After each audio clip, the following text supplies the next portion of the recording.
नमस्कार। आप सबका हार्दिक स्वागत। Welcome everyone. आइए सबसे पहले अपने अपने गुरु महाराज की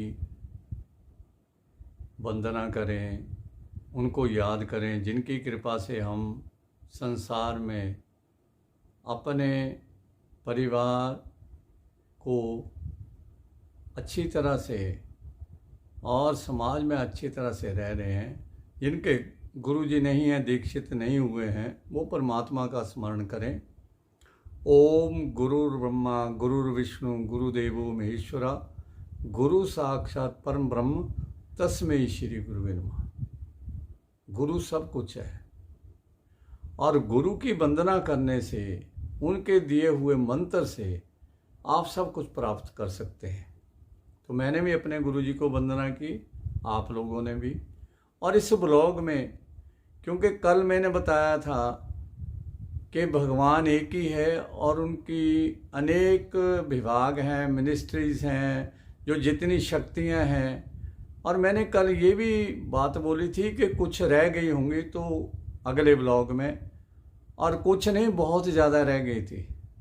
वो जब मैंने ब्लॉग में सुना तो मुझे लगा ये तो बहुत अभी बाकी है बताने के लिए, और आज भी कुछ बच जाएगा तो मैं अगले ब्लॉग में ये ज़रूर बताऊंगा। क्योंकि बताना इसलिए है कि जिनको नहीं पता है उनको पता लग जाएगा, और जिनको पता है वो थोड़ा मेरे को करेक्शन भी कर सकते हैं। मैं लास्ट में अपना फ़ोन नंबर दूंगा, क्योंकि इस ब्लॉग को देश विदेश में लोग देख रहे हैं।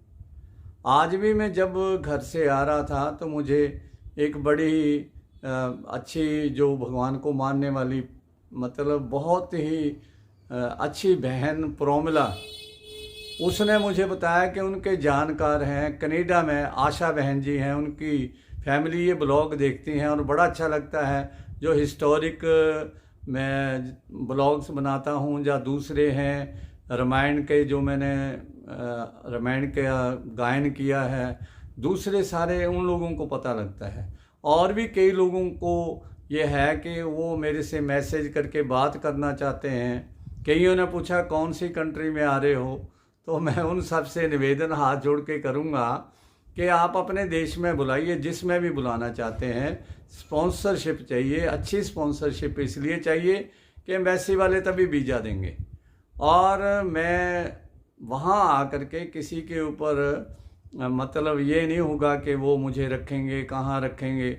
मैं उनसे मिलूँगा और रहने का मेरा सब अरेंजमेंट, होटल वगैरह मैं अपने आप कर सकता हूँ और कर लूँगा। तो इसलिए अच्छी स्पॉन्सरशिप आए। मेरे को कई मंदिर वालों ने भी अप्रोच किया है, इसलिए मैं ब्लॉग में बोलता हूँ कि अगले साल में भी I am going to abroad, कहीं भी किसी देश में, तो और कोई मंदिर वाले रिलेटेड हों तो मैं वहाँ भी जा सकता हूँ। मुझे सैलरी का कोई इशू नहीं है, रेजिडेंस और भगवान की सेवा हो। लेकिन ये मैं ब्लॉग चाहे भजन के वहाँ बनाऊँ, चाहे कोई, ये मेरी है कि ये मेरे को भगवान ने अब सेवा दी है, तो ये मैं वहाँ भी आकर के करना चाहूँगा। इसलिए सभी से निवेदन है कि अगर कोई भी ऐसे करना चाहे, मैं लास्ट में अपना फ़ोन नंबर दूंगा, तो आप मेरे से व्हाट्सएप में ये बात कर सकते हो। केवल विदेश वाले नहीं, देश में भी काफ़ी सज्जन पुरुष हैं जो बात करना चाहते हैं और चाहते हैं कि मैं अगला ब्लॉग कोई आने वाले टाइम में ऐसा बनाऊं और जिसको मैं बना सकूं। ये नहीं कि आप बोल दो कि ये ब्लॉग बनाओ तो मैं ना बना सकूं। तो इसके लिए सबसे पहले क्षमा, सॉरी, लेकिन मैं बना सकता हूँगा तो ज़रूर बनाऊँगा। तो सब लोगों का है, तो मैं लास्ट में अपने फ़ोन नंबर आपको बताऊँगा, आप मेरे से व्हाट्सएप में बात कर सकते हो। लेकिन मैं बिजी लाइफ है मेरी, मैंने ब्लॉग भी बनाने होते हैं मेरे, और पाठ पूजा के भी होते हैं। मैं एस्ट्रोलॉजी का काम भी कभी कभी करता हूँ, लेकिन पाठ पूजा लोगों के घर में या घर में लोगों से, तो वो भी मेरा बिजी शेड्यूल है। कहीं भजन कीर्तन में जाना होता है, मैं सिंगर भी हूँ, और जहाँ संकीर्तन होते हैं वहाँ जाना होता है। आगे आने वाले दिनों में मैं ज़्यादा बिजी, तो किसी को ना रिप्लाई कर सकूँ तो कृपया माफ़ कर देना, लेकिन मैं यथासंभव आपका रिप्लाई करूँगा। ठीक ठीक से मेरे को मैसेज करना। और इसके साथ कल मैंने बोला था कि हर एक मंदिर के आगे हनुमान जी और भैरव होते हैं उनको हम नमस्कार करते हैं, क्योंकि मंदिर के आगे होते हैं। नेचुरली जो आगे होगा पहले उसको नमस्कार करेगा। लेकिन साथ में मैंने एक लाइन बोली थी कि कई मंदिरों में पीछे होते हैं, मंदिर के बैक साइड में, तो लोग बाद में। तो एक मेरे बड़े प्रिय भाई हैं, मैंने नाम नहीं लेना उनका, तो उन्होंने ब्लॉग बड़े ध्यान से सुना। आप भी ध्यान से सुना करो, कोई बात है तो मेरे को बताओ, मैं अगले ब्लॉग में उसको करेक्ट करूँगा। कि वैष्णो देवी जब हम जाते हैं, मैं बहुत साल पहले गया था इसलिए मेरे को याद नहीं, कि पहले माँ वैष्णो के दर्शन करते हैं फिर भैरवनाथ के करते हैं। ये प्रसंग है और बड़ा डिटेल में है, मैं फिर कभी करूँगा, तो उसके लिए मैं क्षमा प्रार्थी हूँ कि पहले माँ से भी क्षमा मांगूंगा, माँ वैष्णो जी से, कि पहले माँ के दर्शन करते हैं फिर भैरवनाथ के। ये तो पिछले ब्लॉग की बात हुई। अब इस ब्लॉग में जो मैंने कल पूरा कंप्लीट नहीं कर सकता था, क्योंकि एक तो लंबा हो जाना ब्लॉग और दूसरा कई बातें बाद में ध्यान में आती हैं। तो कल मेरे मन में आया कि सभी का बताया कि पीएम जैसे प्रधानमंत्री, उसके हमारे हिंदुइज्म के अकॉर्डिंग, और होम मिनिस्टर, फाइनेंस मिनिस्टर सारे बताए, तो कुछ रह गए थे, जैसे शिव भोले बाबा हैं। तो वो आप समझ लो, ये किसी शास्त्र में नहीं लिखा हुआ, लेकिन अगर आपको डीपली इसको समझो, मैं समझाता भी हूँ, तो प्रेसिडेंट हैं, राष्ट्रपति हैं, जो कल मैंने मेंशन किया था कि ब्रह्मा जी होम मिनिस्टर सारी सृष्टि को बनाते हैं, कैसे बनाना, जैसे होम मिनिस्टर होते हैं, है ना, बहुत रूल होते हैं, लेकिन धार्मिक अलग से है, रिलीजियस अलग से है हमारे हिंदुइज्म के अकॉर्डिंग।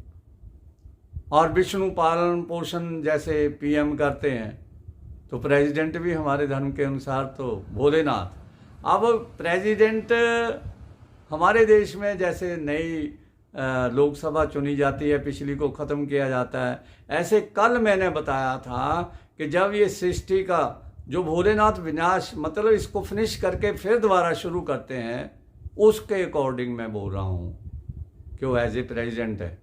क्योंकि सृष्टि 4 युगों के बाद समाप्त हो जाती है, प्रलय होती है, सभी लोग ग्रंथों में पढ़ते हो, और उसको विनाश करने वाले भोलेनाथ, मतलब उसको डिजॉल्व करने वाले, ख़त्म हो गई कि अगली फिर से स्टार्टिंग, जैसे लोकसभा होती है हमारे देश के अकॉर्डिंग, और दूसरे देशों का उनको पता होगा, लेकिन ये मैंने ब्रीफली आपको बताया और मेरी बात से आप एग्री करोगे। अब यहाँ पर फॉरेन मिनिस्टर भी होता है, कल बाद में मुझे ध्यान आया ब्लॉग में कि वो तो मैंने बताया नहीं। तो हमारे सबके प्रिय नारद ऋषि जी, तीनों लोगों की बात इधर से इधर पहुंचाने के लिए देवी देवताओं के भगवान के पास, उनके पास, ब्रह्मा जी के पास, और उनकी पृथ्वी लोक में कहीं पाताल में चले जाना, सबको बताना कि वहाँ ऐसे हो रहा है, ऐसे, अब आप कैसे करोगे। तो वो फॉरेन मिनिस्टर हैं हमारे धर्म के अनुसार। आप लोग भी, आप इस बात को समझते हो कि नारद ऋषि इधर से इधर सारी जितनी भी बातें हैं वो पहुँचाते हैं हमारे धर्म ग्रंथों के अकॉर्डिंग। और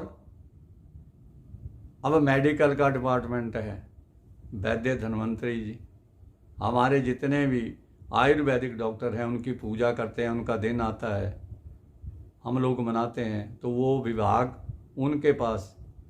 और एक खजाना मंत्री रह गए थे कल, कुबेर जी,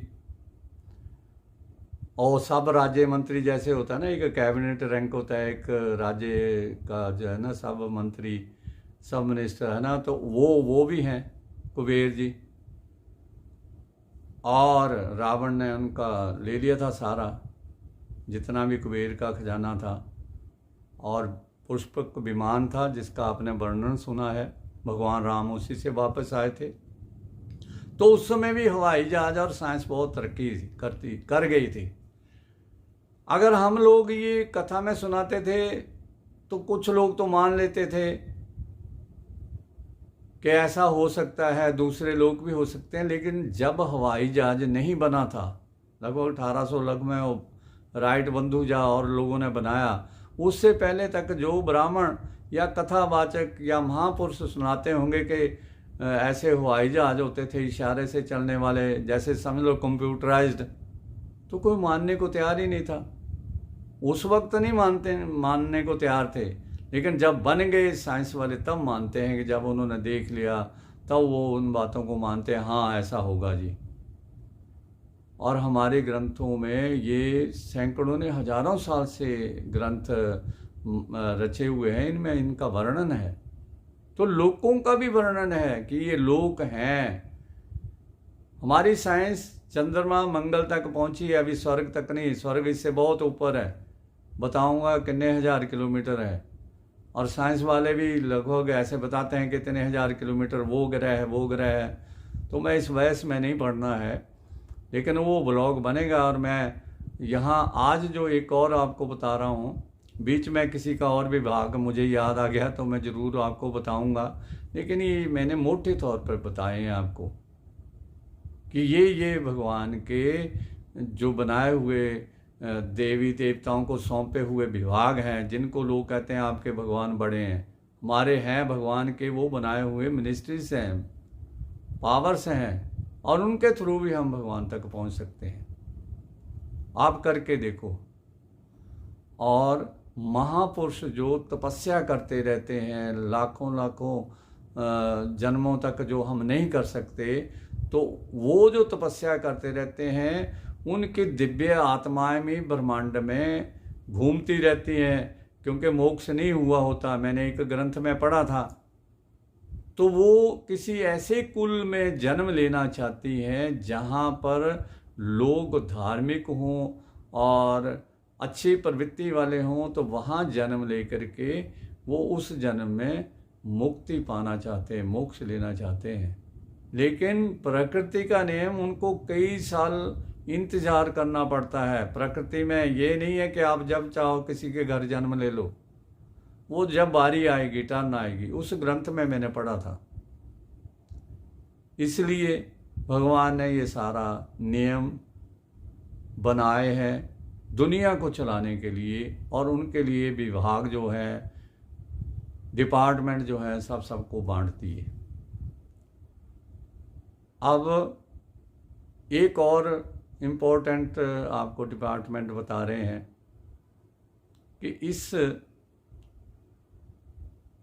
जन्म के बाद जब हम जाते हैं तो कहाँ जाते हैं जी? धर्मराज की सभा में। वो डिपार्टमेंट उनके पास है।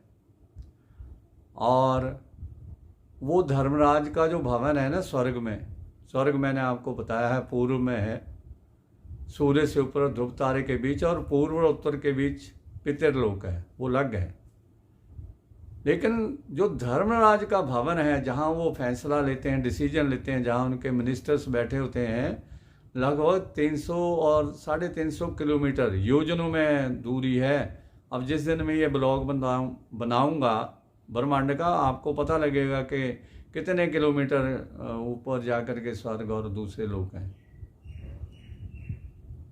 तो धर्मराज का भवन अकॉर्डिंग टू गरुड़ पुराण लगभग 300 से 350 के करीब किलोमीटर के करीब उनका वो सभागार है, मीटिंग हॉल है, जहाँ पर ये डिसीजन लिया जाता है ये जो प्राणी आया है ये अच्छे कर्म भोगेगा या बुरे भोगेगा। अच्छे भोगेगा तो स्वर्ग में उसकी एंट्री है, लेकिन बुरे भोगेगा तो नरक में। देखो 3 लोक हम बोलते रहते हैं हमेशा, तीनों लोकों में नारद जी गए। अब 3 लोक कौन है? पृथ्वी लोक तो ये है, एक ब्रह्म लोक है, और नीचे पाताल लोक, नरक उधर ही है, वो कभी वर्णन करेंगे। उसका रास्ता भी दक्षिण से है। कई बार चैनलों में बोलते हैं कि ये नरक का दरवाज़ा मिल गया, कहाँ मिला है? वो शास्त्रों में तो पहले वर्णित था कि दक्षिण दिशा में, इसलिए हम दक्षिण दिशा की ओर बैठ कर के पाठ पूजा और कुछ भी नहीं काम करते, क्योंकि नरक कोई भी नहीं जाना चाहता, चाहे उसने अच्छे कर्म किए हैं चाहे नहीं किए हैं। और जो अच्छे कर्म करता है वो पूर्व दिशा से, उत्तर दिशा से या पश्चिम दिशा से स्वर्ग को जाता है। पूर्व वाले जो हैं हवाई जहाज़ों में जाते हैं जिन्होंने बहुत अच्छे कर्म किए हैं, और उत्तर और पश्चिम में एक जगह तो रथ में है और एक जगह हाथी घोड़े की सवारी में स्वर्ग को जाते हैं। फैसिलिटीज कम होती जाती है जितने जैसे जिसके कर्म है। अब एक महापुरुष की मैंने बात सुनी है, कुछ साल हो गए हैं, अब जिनको पता है वो मेरे इस ब्लॉग से समझ जाएंगे, लेकिन मैंने किसी का नाम नहीं लेना, क्षमा चाहूँगा, क्योंकि मैंने उनकी परमिशन नहीं ली। लेकिन मैंने उनके शिष्य से पूछा कि जब महाराज इस शरीर को छोड़ के गए तो क्या बोल के गए? क्योंकि लोगों में होता है कि भक्ति करो तो ईश्वर की प्राप्ति होती है। कहते पहले दिन हमें सभी को इकट्ठा कर लिया और सीरियस हो गए और बोलने लगे कि आज वो आए थे लेने के लिए लेकिन हम नहीं गए। तो वो पूछने लगे कौन? कहते बस समझ लो। और रथ उनका हमें पसंद नहीं आया और दूसरे दिन फिर बिठा लिया। कहते बैठो कि आज फिर लेने आए थे लेकिन उनके वस्त्र भूषण हमें अच्छे नहीं लगे। हमने कहा जाओ, अभी नहीं हमने जाना। ये महापुरुषों की बात है, और जिनके महापुरुष हैं अगर वो मेरे ब्लॉग को देखेंगे उनको पता लग जाएगा, क्योंकि मैंने किसी की परमिशन के बिना किसी के बारे में मैं नहीं बोल सकता और नियम के विरुद्ध भी है। और तीसरे दिन फिर बिठा लिया सभी शिष्यों को। कहने लगे आज कोई बहाना नहीं चलने वाला। मतलब उनका रथ भी सही है, उनके वस्त्र भूषण भी सही है, मुझे अच्छे लगे, और बस समाधि लगवाई और सीधे विष्णु लोक, जो मैंने आपको बताया भी है, इस ब्रह्मांड के सर्वोपरि। कुछ लोगों का तो आपको पता लग ही गया होगा जो मैं इतने ब्लॉगों में वर्णन कर रहा हूँ। और बैठ करके समाधि अवस्था में जिसके ब्रह्म रंध्र से प्राण निकलते हैं वो सीधा ब्रह्म लोक को जाता है, और जिसके मल मूत्र से निकलते हैं ये समझ लो वो नरक में जा रहा है। जितना मर्जी जो मर्जी बोलते रहो, उससे किसी को कोई नहीं है ना लेना देना। जाने वाले को मैंने एक दिन बोला था, उसको पता होता है कि मैंने कैसे कर्म किए हैं और मुझे कहाँ जाना है। तो जो यमराज का मैं आपको वर्णन सुना रहा हूँ, क्योंकि इन दिनों में सुनना भी चाहिए और मरने से डरना भी नहीं चाहिए।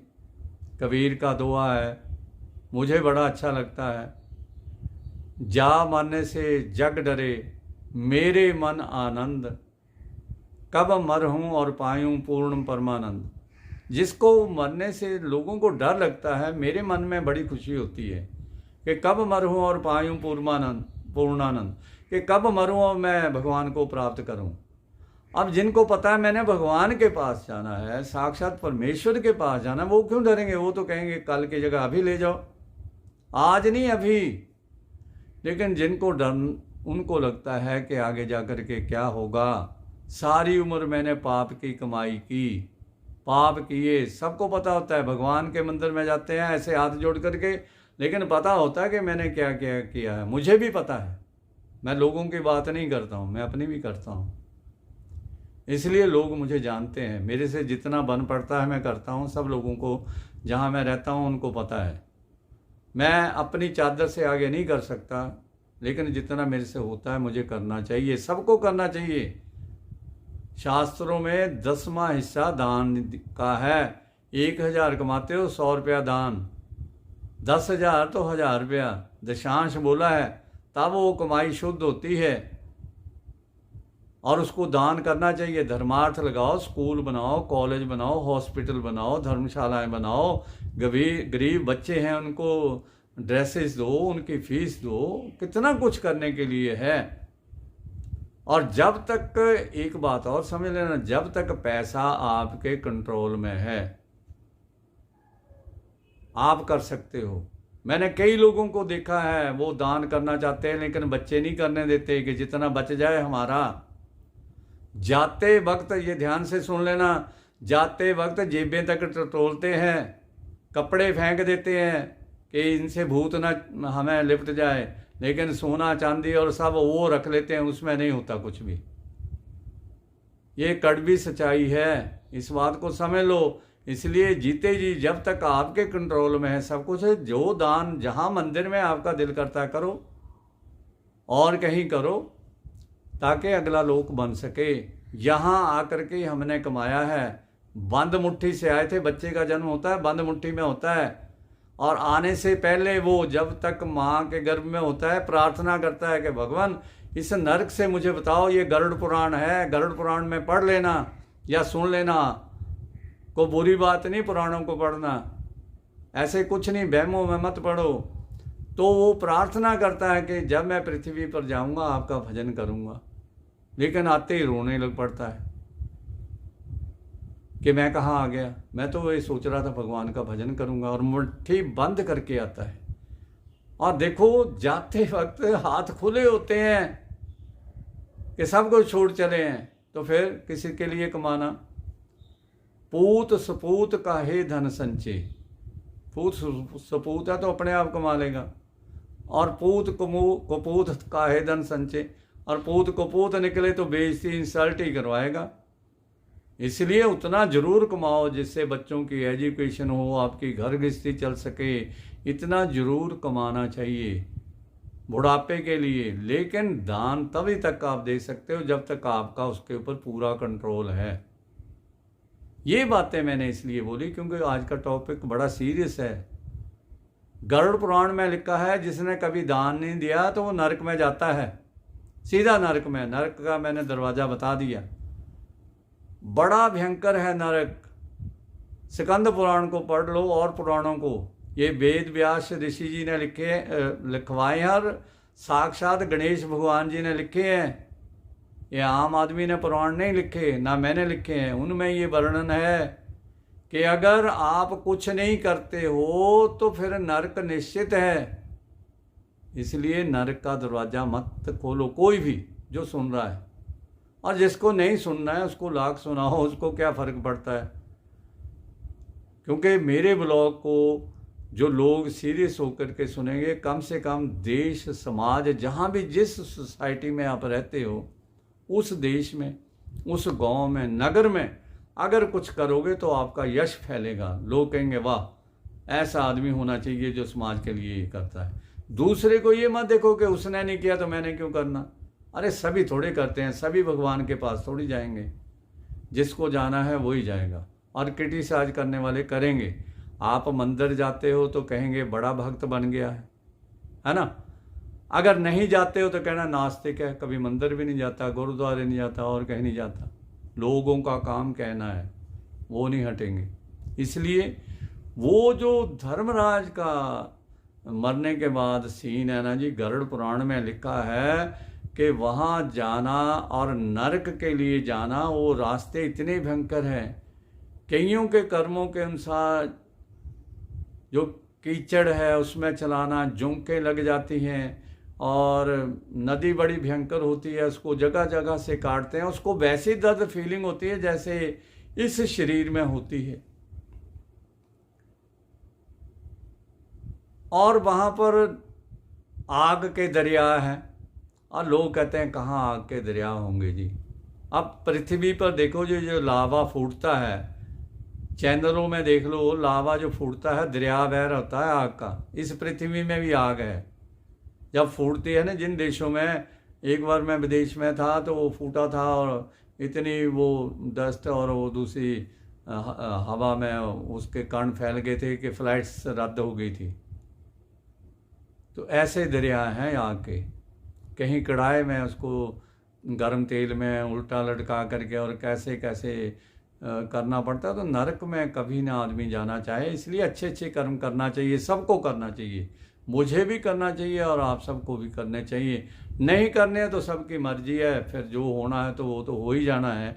लेकिन स्वर्ग नरक हैं, और ये मैंने आपको, धर्मराज का भवन है, अब वहाँ पर ड्यूटी समझ लो। धर्मराज सिंहासन पर बैठे हैं, यमराज की ड्यूटी वो भैंसे पर आता है लेने के लिए। और कई लोगों को मैंने देखा है जब उन्होंने जाने वाले होते हैं तो 6 महीने पहले ऐसी चीज़ें दिखाई देती हैं, भैंसा, काला कुत्ता, काला कौवा, ऐसी। और मैंने देखा है 6 महीने के बाद वो चले गए। मैंने उनको कई बार कईयों को समझाया कि सामने मंदिर है भाई, जा करके वहाँ प्रणाम करो, भोलेनाथ का ओम नमः शिवाय करो। हाँ पंडित जी यहीं से मत्था टेक लेते हैं। लोग जाना नहीं, पता है हम जा रहे हैं, फिर गए हुए बुजुर्ग उनको आते हैं, डराते हैं, वे हो जाते यार तो भी। लेकिन जिन्होंने स्वर्ग में जाना है या बैकुंठ किया, उनको नहीं ये लोग आते। उनको भी 6 महीने पहले पता लग जाता है, सभी को 6 महीने पहले लग जाता है पता कि हम जा रहे हैं। तो उनको तो अच्छे अच्छे स्वप्न आते हैं कि देवी देवता दिखाई दे रहे हैं कि हमारे लोक में आ गए और बैकुंठ में। स्वर्ग तक तो कई लोग नाना प्रकार की पाठ पूजा उद्यापन करके, ये पुराणों में पढ़ लेना, स्वर्ग तक एंट्री है। वहाँ भोग करके कल वृक्ष से जो मांगो वो मिल जाता है। और वहाँ पर अमृत बह रहा है, जो पूर्व से जाते हैं अमृत की नदी बह रही है। दूसरे रास्ते से जाते हो तो तालाब हैं, थोड़ी फैसिलिटीज़ कम होगी। तीसरे रास्ते से जाते हो तो बावलियाँ हैं, और वहाँ जो मांगो चीज़ वो मिल जाती है। लेकिन वहाँ आप पाठ पूजा नहीं कर सकते स्वर्ग में। ये गरुड़ पुराण में लिखा है, स्कंद पुराण में भी। पाठ पूजा केवल पृथ्वी पर कर सकते हैं। देवी देवता भी यहाँ पृथ्वी पर तपस्या करने के लिए आते हैं, स्वर्ग में नहीं वो कर सकते, वहाँ भोग भोग रहे हैं। इसलिए पाठ पूजा जितनी मैक्सिमम से मैक्सिमम हो सकती है। रसोई में हो, रसोई कर रहे हो तैयार, राम राम बोलते रहो, हरे कृष्णा बोलते रहो, किसी ने रोका थोड़े। ऑफिस में बैठे हो, मन में राम राम बोल रहे हो, बिजनेस कर रहे हो तो मन में जो मर्जी, आप गाना भी गा रहे होते हो तो राम राम बोलते रहो। ये लोक भी सुधरेगा, परलोक भी। और स्वर्ग की बात आई तो राजा इंद्र जो है, सभी को इनकी ड्यूटियां लगाई होती हैं। यहाँ मुझे याद आ गया, वरुण देवता भी हैं। पानी का डिपार्टमेंट जो जितना है सारा उनके पास है। अगर खुश होते हैं तो ठीक है, नहीं तो फिर आप बाढ़ देख लो। और जो देश नहीं मानते हैं उनका हाल भी देख लो, और जो लोग नहीं मानते हैं उनका भी देख लो। कुछ बच जाते हैं तो धर्म कर्म से बचते हैं। ये बातें बड़ी समझने वाली हैं। इंद्र देवता आपके हवन यज्ञ से प्रसन्न हो जाते हैं। अब लोग कहते हैं जी बारिश नहीं हो रही। जब हवन पाठ पूजा आप छोड़ रहे हो, सारा कुछ छोड़ रहे हो, क्या करना जी, बड़े मॉडर्न बन रहे हो। और जो मॉडर्न देश थे, वृंदावन चले जाओ और जगह चले जाओ, हरे कृष्णा बोल रहे हैं, धोती कुर्ता और चोटी ये रख करके, जनेऊ डाल करके। और हम लोग बड़े मॉडर्न बने हुए हैं। क्या मॉडर्न है? और अपनी संस्कृति को मत भूलो। भगवान हमारे देश में आते हैं, देवी देवता हमारे देश में आते हैं। ये मैं सब जगह देश विदेश में ये बातें करता हूँ। और आप लोग उस भगवान को और देशों में मत भेजो। वो भक्ति करके कहीं भी कोई भी अपने देश में बोलेगा कि अगली बार हे कन्हैया, हे भगवान राम जी हमारे देश में आइयो, बुरा मत मानना, उनकी मर्जी है, वो जहाँ कहीं चले जाएं, हम रोक थोड़ी सकते हैं। और हमने रोकना भी नहीं है। भगवान की जहाँ मर्जी है वहाँ वो, हम कहेंगे ना कहें, उन्होंने जाना है, लेकिन भक्ति करो। तो ये मैं आपको विभाग बता रहा हूँ।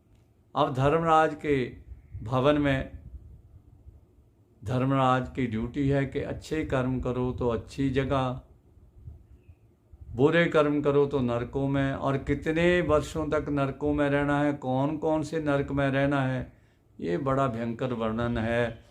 और गरुड़ जी को जब भगवान विष्णु सुना रहे हैं ना गरुड़ पुराण में, तो गरुड़ पत्ते की तरह कांप रहे हैं। और पत्ता कौन सा? पीपल का। पीपल का पत्ता बिना हवा से भी ऐसे ऐसे कांपता रहता है। अब ये जब नरक का वर्णन सुना है गरुड़ पुराण में गरुड़ जी ने भगवान विष्णु से, तो ऐसे पत्ते की तरह वो कांप रहे थे, जो भगवान विष्णु के वाहन है गरुड़। तो हम लोग क्या हैं फिर? और बड़ा भयंकर वर्णन है। जो नदी है ना वो, जिसमें लास्ट में, इसलिए हम गौदान करते हैं, तो नदी बड़ी भयंकर है, बैतरणी नदी बोलते हैं उसको। और इतनी विशाल है और उफनती रहती है। और उसमें गरुड़ पुराण में लिखा है कि बैतरणी नदी के पास जब पापी आदमी आता तो गुस्से में और ज़्यादा उफनती है। उसमें भयंकर भयंकर मांस भक्षी जो जीव जंतु हैं वो, कि इसको लेके आओ, उसका बुरा हाल करते हैं। फिर उसका शरीर होता है। फिर देखो ये सृष्टि का नियम देखो, एक बार शरीर काट दिया, ठीक हुआ, फिर वैसा। और आप इस बात को फिर समझ लो कि आत्मा दो भागों में होती है, एक पितृलोक को चल जाती है, एक किसी दिव्य लोक को या नरक को या किसी योनि में जाना होता है। ये दोनों बातें समझने वाली है। और जिसने कभी जीवन में पानी नहीं पूछा है, तो गरुड़ पुराण में लिखा उसको रास्ते में पानी नहीं मिलता। इसलिए हम 10 दिन तक वो श्राद्ध वगैरह करते हैं और पिंडदान, और अंगूठे जितना शरीर बनता है उस आत्मा का। आप सारी बातों को समझो, और फॉलो करना है वो भी आपकी मर्जी, नहीं करना तो भी आपकी मर्जी। जो होना है वो तो हो ही जाएगा। रामायण में लिखा है, करें जो कर्म पाप फल सोई। ये रामायण की चौपाई है, करें जो कर्म पाप फल सोई। जो कर्म करता है वो फल पाता है। निगम नीति अस कह सब कोई। ये सारे शास्त्र कहते हैं, ये रामायण की चौपाई है। कर्म प्रधान विश्व करी राखा, जो जस करें सो तस फल जाका। कर्म की प्रधानता है विश्व में, संसार में, तीनों लोकों में। ये पृथ्वी लोक ही है जहाँ आप कर्म कर सकते हो और किसी में नहीं। तप तपस्या यहाँ पर होती है। ऋषि मुनि लोग सैकड़ों साल तक, कई महापुरुष इतने हैं जो 200 300 साल, कईयों ने दर्शन भी किए हैं वृंदावन में और सब जगह, तो तपस्या में लीन रहते हैं कि अंत समय में भगवान का नाम आए। जन्म जन्म मुनि यत्न कराही, अंत राम कहीं आवत नाही। मुनि लोग जन्म जन्म तक यह यत्न करते रहते हैं कि अंत समय में भगवान का नाम आए, लेकिन बड़ा मुश्किल है कि लेकिन कई लोग, मैंने देखा है, जाते वक्त घर वालों को कहा जल्दी जल्दी जाओ चरणामृत लाओ भगवान का। पूजा करते हैं घर में, नहीं है तो तुलसी दल लाओ, गंगा जल लाओ और मेरे मुंह में डालो। और उनको स्पेशल बोल देते हैं कि रोना मत, आप भगवान से प्रार्थना करना कि मैं अच्छे लोक में जाऊं। जहां मैं कहीं जाता हूं मैं उनको रोकता हूं, घर वालों को, कि मत रो। ये एक तो अच्छे लोक में जाए उसके लिए प्रार्थना करो और भगवान का चिंतन करो। और लोगों ने मुझे घर जाकर के बताया, फिर कहा शास्त्री जी गरुड़ पुराण सुनाओ। मैं मना करता हूँ फिर भी लोग, अब तो नहीं मैं जाता कहीं भी, क्योंकि अब मेरे पास इतने और काम हैं, मैं हाथ जोड़ देता हूँ। और फिर वो लोग बताते हैं कि जाते वक्त कोई विष्णु सहस्त्र नाम का जाप करके गए, और कोई भगवान कृष्ण के 1000 नाम का जाप करते हैं और डेली का नियम, तो उत्तम लोक में जाएंगे। और उत्तम लोक में ब्रह्म लोक, जिसको ना विष्णु लोक वैकुंठ बोलते हो, तो स्वर्ग में जाते हैं। स्वर्ग में थोड़ी देर विश्राम करते हैं। वहाँ उन जो जितने महापुरुष हैं या जो जितने भक्ति में लीन रहने वाले, वहाँ सभासद मतलब एज ए मिनिस्टर उनका स्वागत होता है। और सारे जो देवी देवता खड़े हो जाते हैं। गरुड़ पुराण में, स्कंद पुराण में लिखा है कि जो दिव्य आत्माएं जाती हैं उनका स्वर्ग में बहुत ज़्यादा सत्कार होता है, फिर वो दूसरे लोग को वैकुंठ को जाते हैं। तो ऐसे कर्म करो। कबीर जी का एक दोहा मैं आपको सुनाता हूँ। कबीरा जब हम पैदा हुए, जग हंसा हम रोए। हम पैदा हुए तो दुनिया बड़ी हंसी, हमारे घर में औलाद हुई है और हम रो रहे थे। ऐसी करनी कर चलो, हम हंसे जग रोए। तब हम रोए थे, दुनिया हंस रही थी, लेकिन जानते वक्त हम हंसे और दुनिया रोए। ऐसी करनी करके जाओ। और ये मुश्किल नहीं है, बड़ा आसान है। आप थोड़े से थोड़ा भी दान पुण्य करो, और दान पुण्य योग्य व्यक्ति को दो। सहायता उसकी करो जो डिजर्व करते हैं। Help those who deserve. मैंने एक बार स्पीच दी थी कि उनकी सहायता करो जो डिजर्व करते हैं, वास्तव में जिनको ज़रूरत है। उस बेटी के विवाह में जहाँ कोई खर्चा नहीं उठा सकता, आप पैसे मत दो, चीज़ें दो, हलवाई तक अरेंज करके दो, जितना कोई अफोर्ड कर सकता है। और लोग करते हैं, बिल्कुल करते हैं लोग। मैंने कई लोगों को देखा है कि उन लोगों को पता भी नहीं होता कि वो क्या क्या करके चले जाते हैं। और ऐसे लोगों को अच्छे लोग की प्राप्ति होती है, ये बिल्कुल निश्चित है, हमारे ग्रंथ कहते हैं। तो उस धर्मराज की सभा में ये डिसीजन होता है कि आपको स्वर्ग में रहना है या नरक में। लेकिन जो वैकुंठ को जाते हैं उनके लिए नहीं, उनके लिए तो स्पेशल विमान आता है और भगवान के पार्षद आते हैं लेने के लिए सीधे, कोई नहीं पूछता, नो चेकिंग, सीधे सीधे चले जाते हैं। तो ऐसे कर्म क्यों ना करें, हम पृथ्वी पर आए हैं। और एक ब्लॉग में मैंने बोला था कि बच्चों ने सब कुछ ले लिया और मेरे को लोगों ने कहा कि बड़े लोगों के साथ ऐसा होता है। अब मैं इसमें क्या कर सकता हूँ, यह आपके हाथ में है, अपना बुढ़ापा सुरक्षित करना। बच्चों ने भी बूढ़े होना है, वो भी मेरी इस कथा को जो सुने वो समझ लें। अगर हम अपने पेरेंट्स को ऐसे कर रहे हैं तो हमारे साथ होना निश्चित है। मैंने कई लोगों को देखा है जिनकी माताएं या पिता दूर रहे हैं, उनके औलादों का भी बुरा हाल हुआ है। वो मेरे बड़े नज़दीक थे, मैंने उनको समझाया भी ऐसा मत करो, लेकिन कौन सुनने को तैयार ही नहीं होता। हर एक कोई अपने आप को इंटेलिजेंट समझता है, ज़्यादा से ज़्यादा इंटेलिजेंट। कैसा ज़माना आ गया, कोई सुनना नहीं चाहता, सुनाना चाहता है हर कोई, सुनना नहीं चाहता। और अपने मन की जो उसके मन में है, नहीं जी यही गलत है, तो फिर बच्चे देख रहे होते हैं कि इन्होंने अपने बुजुर्गों के साथ ऐसा किया तो हमने भी, वो हो ही जाता है। इसलिए शास्त्रों के अनुसार चलो तो अच्छे लोग की प्राप्ति।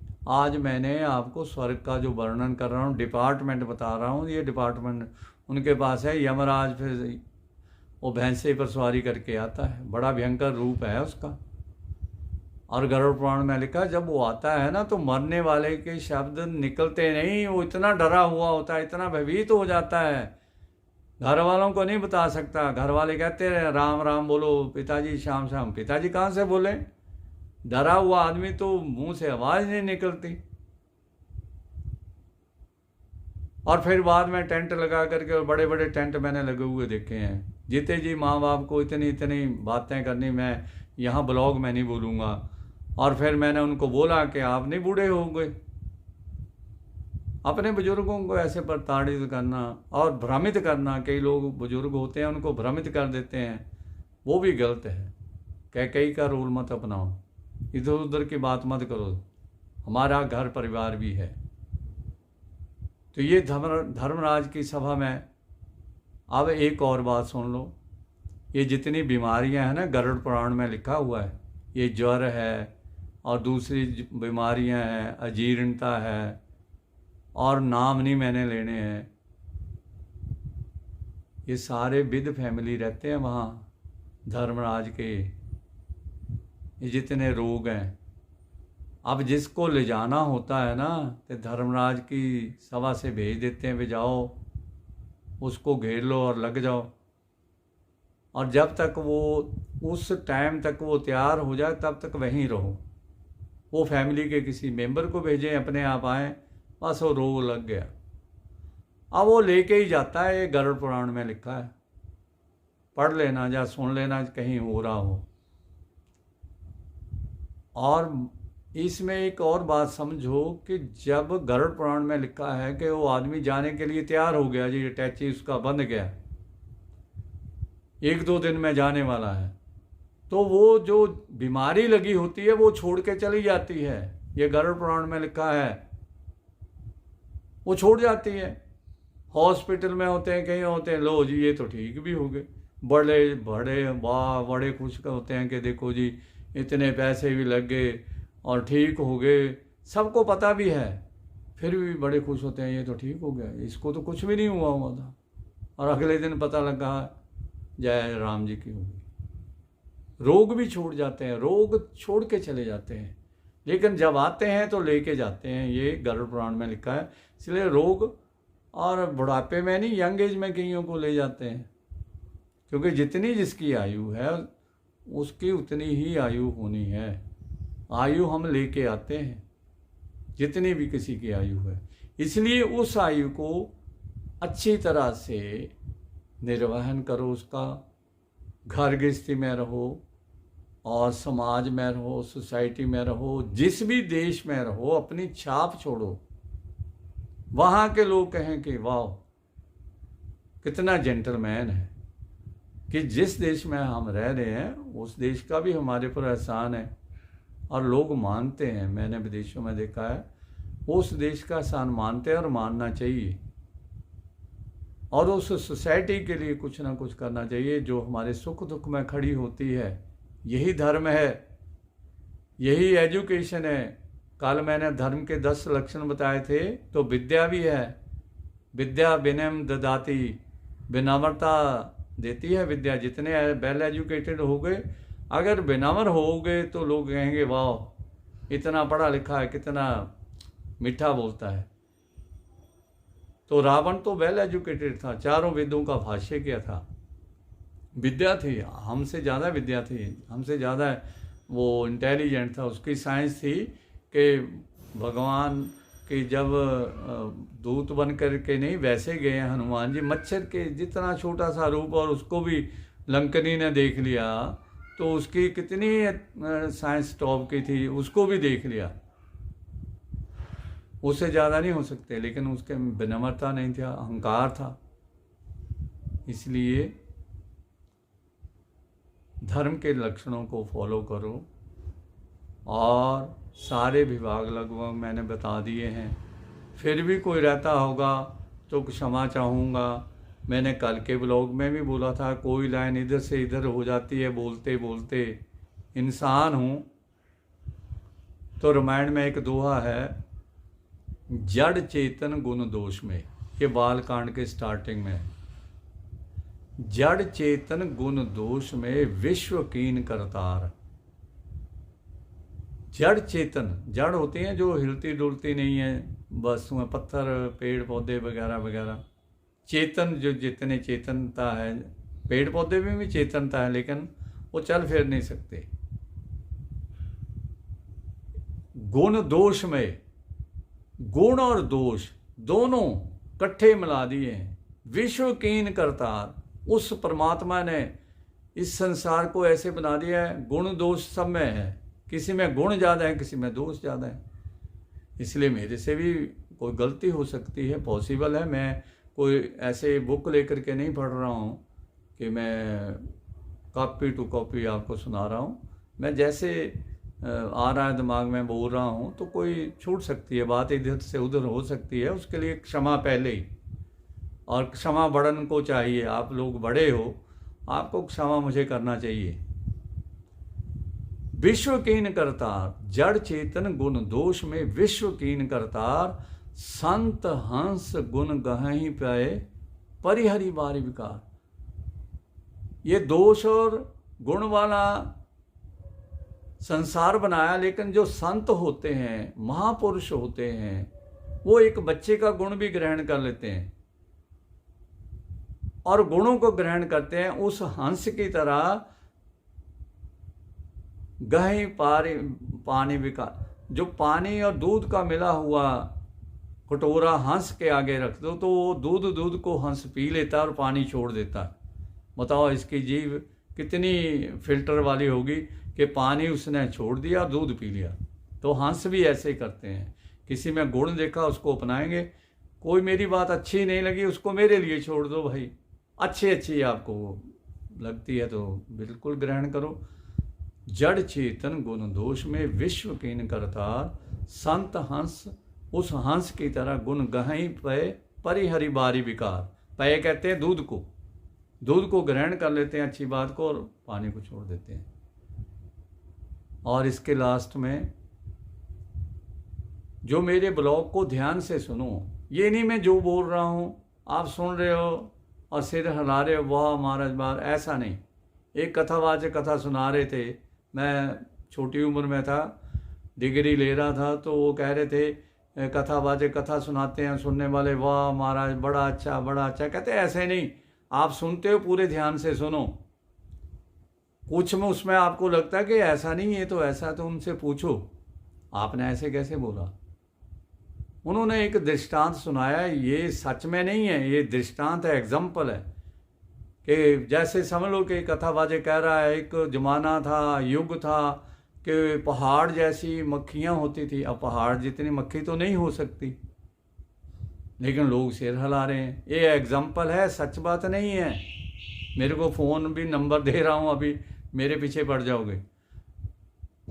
तो एग्जाम्पल दे रहे थे वो कथावाचक, शायद अयोध्या से थे, हम छोटी उम्र, या मध्य प्रदेश झांसी से थे, मेरे से बड़ा प्यार करते थे कि ओम प्रकाश तुम कथावाचक बनना ऐसे ऐसे, और मेरे को मैं सोचता था कहाँ मैं इतना स्पीड में बोल सकूँगा और कहाँ से बातें दिमाग में आएंगी।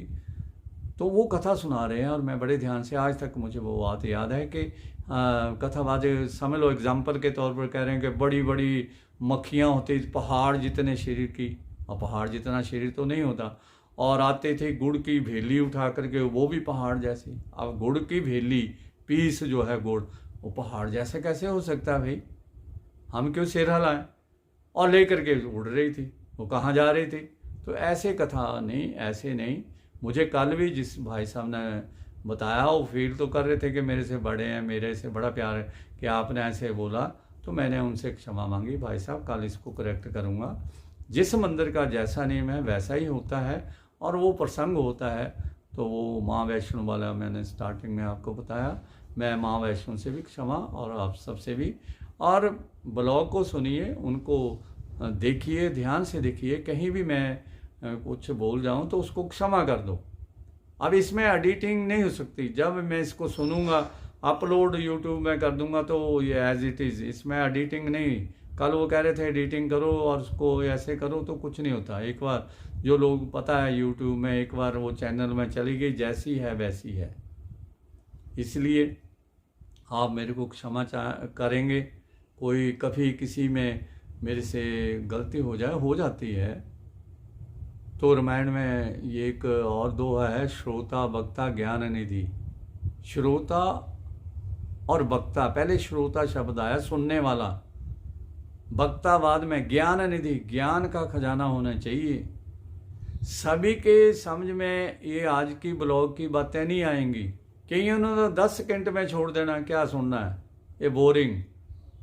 सबका अपना अपना टेस्ट होता है, उनको चाहिए वो धूम धड़ाका मेले वाले, वो भी मैंने ब्लॉग डाले हैं, वो उनको देखें, है ना। जिनको भगवान की भगवत प्राप्ति के लिए करना है वो 1 बाय 1 ब्लॉग सुनते रहें। ईश्वर प्राप्ति के लिए हमें कैसे साधन करना है, आने वाले समय में मैं वो भी बताऊंगा कैसे साधना करनी है, लेकिन अपने गुरुदेव के अकॉर्डिंग वो आपको रास्ता बताएंगे। जिनके नहीं है वो उसको फॉलो करना। ये चैप्टर उनके लिए है जिन्होंने पहली क्लास से ऊपर की क्लासें रखी हैं, BA MA PhD वाली। सभी को ये ब्लॉग अच्छा नहीं लगेगा, कईयों को नींद आ जाएगी सुनते सुनते, उनके लिए तो वो दूसरे ब्लॉग हैं, वो देखें, इसको भी देखें वो। लेकिन ये थोड़ा शुष्क विषय है, सीरियस है, और हमें सीरियस होना है कि इस मनुष्य के जीवन में आए हैं। रामायण में उत्तरकांड में एक चौपाई है, बड़े भाग्य मानुष तन पावा। उत्तरकांड की चौपाई सुनो, बड़े भाग्य मानुष तन पावा। बड़े भाग्य इकट्ठे हो जाते हैं तो मनुष्य तन पावा। सुर दुर्लभ सद ग्रंथन गावा। सुर कहते हैं देवता को, उनको भी दुर्लभ है ये मनुष्य का शरीर, चाहते हैं वो मनुष्य के शरीर में पृथ्वी में आए। मैंने अभी थोड़ी देर पहले बताया कि वो भी यहाँ आकर के तपस्या करना चाहते हैं मनुष्य बन करके, लेकिन सुर दुर्लभ सद ग्रंथन गावा। ग्रंथ कहते हैं देवताओं को भी शरीर मनुष्य का नहीं मिलता, तो हम कितने भाग्यशाली हैं। इसलिए भजन करो, चिंतन करो, और ईश्वर के दरवाजे सबके लिए खुले हैं, किसी के लिए बंद नहीं है। अच्छे काम करो, उत्तम लोक में जाओ, नरक का उसमें आएगा नहीं, एंट्री नहीं आएगी, उस रोड से नहीं हम जाएंगे। सीधे सीधे विमान से सीधे पहली एंट्री स्वर्ग में और दूसरी वैकुंठ में भगवान के पास रहेंगे, उनके पार्षद बनेंगे। जब वो पृथ्वी पर अवतरित होंगे हम भी उनके साथ आएंगे, ऐसी भावना होनी चाहिए। तो ये रामायण का आपको चौपाई भी सुना दी कि बड़े भाग्य से मनुष्य का जन्म मिलता है। अब नहीं करोगे तो फिर बाद में पछताओगे। कालें कर्मे ईश्वरी मिथ्या दोष लगावी। फिर वो चौपाई है कि काल को टाइम ही नहीं जी लगा, बुढ़े हो गए, ईश्वर को दोष लगाएंगे, रब ने टाइम ही नहीं दिया, परमात्मा ने टाइम ही नहीं दिया, इन्ने बिजी रहे। कर्मों को दोष देंगे, साढ़े कर्मा च ही है नहीं सीगा, हमारे कर्मों में नहीं था। इसलिए किसी को दोष नहीं, कर्म आप करने के लिए स्वतंत्र हो, जैसा कर्म कर सकते हो। तो आप सबसे हम क्षमा सहित, कोई गलती हो जाए कभी भी हो सकती है, आपसे इस ब्लॉग में जो जो सुना है इसको ग्रंथों में पढ़ सकते हो। किसी को ये थोड़ा लगे कि कम बोला है तो वो उस ग्रंथ को पढ़ जाए, मार्केट में मिलते हैं, पढ़ें उनको। और मैंने अपने फ़ोन नंबर का आपसे प्रॉमिस किया है, डरते डरते इसलिए दे रहा हूँ कि आगे व्हाट्सएप बड़े आते हैं, मैं देखता भी नहीं हूँ कितने व्हाट्सएप आ रहे हैं। अब और व्हाट्सएप लोगों के आएंगे तो इंडिया का कोड नंबर सबको पता है 91। अब फ़ोन नंबर लिखो 988504735। फिर बोल रहा हूँ 988504735। ओम प्रकाश शास्त्री मेरा नाम है। गूगल में सर्च करोगे तब भी इमेजेस में दूसरे तीसरे नंबर पर आ जाता है। और भी नंबर हैं लेकिन एक ही काफ़ी है। सभी जगह तो फिर यही देखता रहूँगा। तो जिसको अच्छी बात करनी हो, और मेरे से इतना ज़्यादा टाइम नहीं मैं दे सकता, आप डिटेल से पूछो, 1 घंटे के 2 घंटे की बातें, वो मैं आपसे क्षमा चाहूँगा।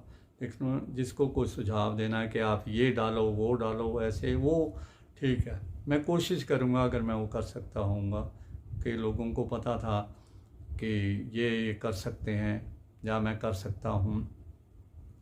और देश विदेश में जो लोग के कब आना है तो मैंने उनको फ़ोन नंबर दे दिया है। अगर आप वहाँ चाहो, मैं कोई अच्छी सोसाइटी वाले बुलाना चाहें, मुझे पैसे का कोई इतना इंटरेस्ट नहीं है, तो मुझे वो संपर्क करें, नंबर दे दिया है तो फिर देखेंगे। लेकिन ब्लॉग मैंने वहाँ भी बनाने हैं। 1-2 जगह मेरे से कांटेक्ट किया है, लेकिन वो अभी नहीं मैं आपसे बता सकता, अगले साल के लिए है। तो कोई भी बुलाना चाहे मोस्ट वेलकम। और ये सब आपको व्हाट्सएप नंबर में मेरे से आप बात कर सकते हो, मैं पहली बार दे रहा हूँ। और इसका प्लीज़ उतने मैसेज करना जो ज़रूरी हैं। और आप सब कनाडा वाले जो अभी शायद मैंने स्टार्टिंग में बताया कि हमें आते वक्त इस नए घर में हमारी बहुत ही रिस्पेक्टेड प्रोमिला बहन ने बताया कि कनाडा में एक आशा बहन जी हैं, उनको ब्लॉग देखती हैं, वो बड़ा पसंद करती हैं। उनकी family America, Canada, England, Nepal और देशों में, दुबई में भी मुझे जब एनालाइज होता है चैनल तो बताते हैं, वहाँ ये सुन रहे हैं, देख रहे हैं। बहुत लोग इस ब्लॉग को देख रहे हैं। आप सबका बहुत बहुत धन्यवाद। Thank you everyone. आप सबका बहुत बहुत धन्यवाद।